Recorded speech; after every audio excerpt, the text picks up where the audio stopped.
USA and given the name Cassius Marcellus Clay, Jr. In 1962, he attended a Nation of Islam rally, and it was there that he met Malcolm X. He was intrigued with the teachings of the Nation of Islam and joined the organization. It was during this period of his life that he saw his name as a slave name. And in 1964, at age 22, he denounced his birth name and formally changed his name to Muhammad Ali. His interest in the Nation of Islam gradually faded. And by the mid-1970s, he disavowed himself from the organization. At age 12, young Cassius Clay was riding his brand new bicycle with friends. He had saved for months to purchase his bicycle.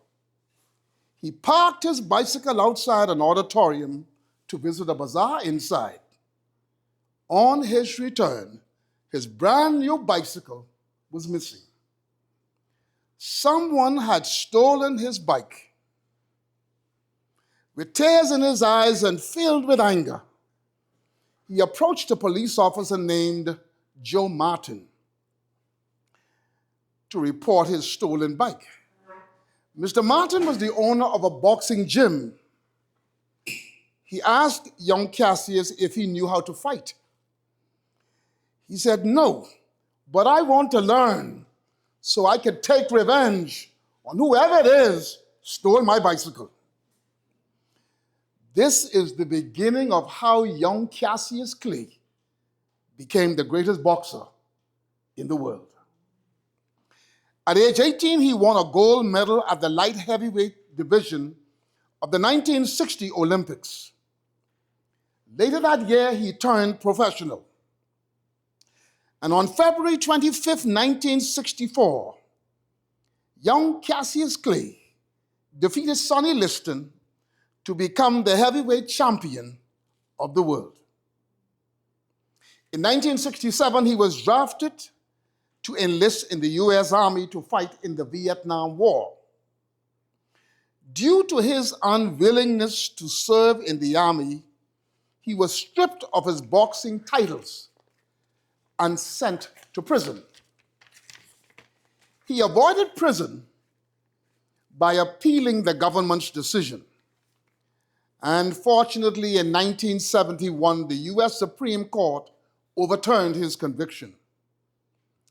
As a result of his objections to the Vietnam War, Muhammad Ali became a prominent, high-profile figure of racial pride for African Americans. Muhammad Ali went on to become a world-renowned heavyweight boxer, defeating boxing legends like Smoking Joe Frazier and George Foreman. He was a boxer with fancy footwork, head movements, and he had this creative technique called the rope-a-dope. He was so good, he could predict the round he was going to knock his opponents out. Because of his dominance in the ring as a boxer, he was eventually labeled the greatest boxer of all time. During his boxing career, he fought 61 fights. He had 56 wins, 37 wins were by knockout, and he had 5 losses.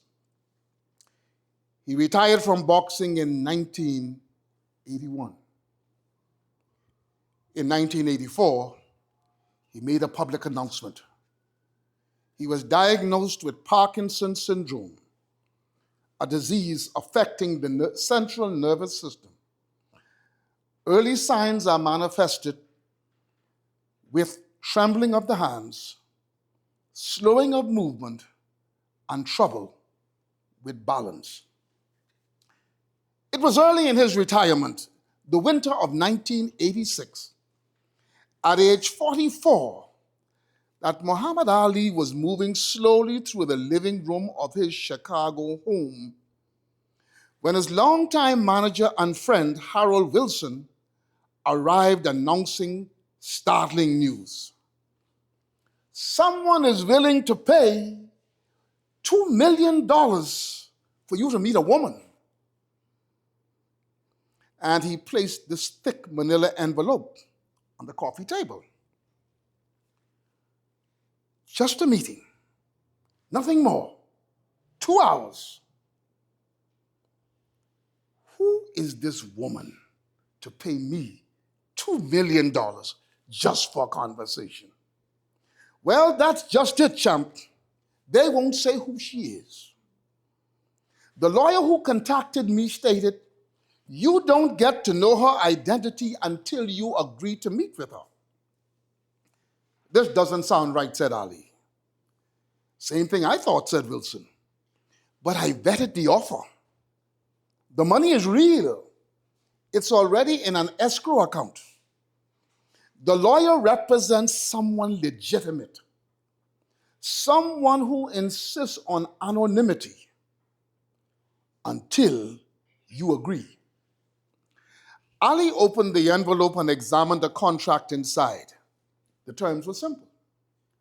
$2 million for a private meeting with an undisclosed individual. No media, no recording, just a conversation between two people. Who is this woman, Harold? Nobody pays $2 million for a conversation. The lawyer insists there's nothing sinister about it. The woman has a profound reason for wanting to meet with you. It's something personal, a privilege for which she is willing to pay handsomely. Tell them I need time. This mystery is troubling to me. I must use caution. Can't just rush into this. Furthermore, I don't need the money. After more than 3 days, his daughter Layla climbed onto his lap one afternoon and asked, Daddy, what's wrong? You seem troubled. Is it about the woman Mommy told me about who wants to meet you? Yes, he said. Maybe she needs help, Daddy. The following morning, Ali said to Harold, let the lawyer know I've agreed to meet. But before I do, half of the money must go to Parkinson's disease research and the other half to children's education in Louisville, Kentucky. I'll let them know, champ. The meeting was scheduled for the following Tuesday afternoon. Harold, make certain this is not an ambush. Harold made the journey with Ali, and when they arrived at a huge mansion in the suburbs of Chicago, they both saw an elderly woman seated in a wheelchair on a porch. Mr. Ali, she said with an accent, thank you for coming. Ali sat beside her in a chair. He said, I believe you have me at a disadvantage, madam. She smiled. My name is Hannah Rosenberg. You and I met some years ago, just once, very briefly, in 1942. You were just a little boy named Cassius. Ali's heart began to race. 1942? He would have been a child of barely 1 year old. I'm sorry, madam, but I don't recall. Of course you don't. But your mother would have remembered. I was the nurse who helped deliver you at Louisville General Hospital. Ali stared at her speechless, perhaps for the first time in all his life. Hannah reached for a folder on the table and beside her removed a faded photograph. This was taken the day after you were born. I'm standing next to your mother's bed. Hospital's policy didn't allow us to be photographed with patients, but your mother insisted. Ali's hand trembled as he took the photograph. There was his mother looking exhausted but radiant, cradling a newborn. Beside her stood a young nurse, probably about 20 years old. But why would you pay such an amount to meet me again? Hannah's expression grew solemn. Because there's something I've been carrying for 74 years that I've got to tell you. Something about the night you were born. She took a deep breath. Louisville General Hospital was segregated back then. And often black patients were treated in the basement with inadequate equipment and often insufficient staff. Your mother went into distress during labor. I was just a student nurse. And the doctor assigned to the colored ward had been called away to another emergency. No one was responding to our calls for help. And I knew if we didn't act quickly, both you and your mother would die. So I broke the rules. I ran upstairs and I pulled the white doctor away from his coffee break. I told him a woman was dying. When he realized I was speaking about a patient on the colored ward, he refused to come. So I lied. I told him it was a white woman. She had been mistakenly placed in the colored ward. As they made their way downstairs, the doctor finally realized he was tricked. But when he saw the critical situation, he performed an emergency procedure that saved you and your mother's life. Ali's eyes were filled with tears, unable to speak. The next day, I was fired. The doctor reported me for tricking him into treating a black patient. I never worked as a nurse again.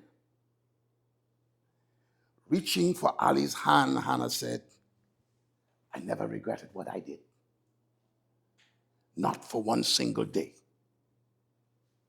Because I got to watch you grow up from afar. Becoming not just a champion in the ring, but a champion for justice and dignity. By now, Ali was openly weeping, overwhelmed by the revelation that his very existence was hinged on the courage of this elderly white woman who had sacrificed her career to save him and his mother. The $2 million he managed to say through his tears. Why? Hannah smiled through her own tears. Because I'm dying, Mr. Ali. Cancer. The doctors gave me 2 months to live. My dying wish was to meet the little boy who had made my sacrifice worthwhile. The money is from my late husband's insurance. We were blessed with financial success. I have no children or close family. What better use for the money but to support the causes you believe in? Ali moved from his chair and knelt beside her wheelchair. Taking both of her hands, he said, you didn't just help to bring me into this world. You made it possible for me to become who I am. Everything I've accomplished, every life I've touched, you are a part of that legacy. They talked for several hours, far beyond the agreed 2 hours. Ali learned about Hannah's life after leaving nursing, her marriage to a kind man who built a successful business, her volunteer work with civil rights organizations, her quiet support of Ali's career from afar. Ali made a promise. Your story won't be forgotten, Mrs. Hannah, he said. The courage you showed, the sacrifices you made, that's the real championship fight. And I want the whole world to know about it. What unknowns are there about your life? Who has secretly helped your life? Made sacrifices that you are unaware of? Perhaps you might be shocked about what you may find about your life. I challenge you. Go and inquire. Ladies and gentlemen, I thank you.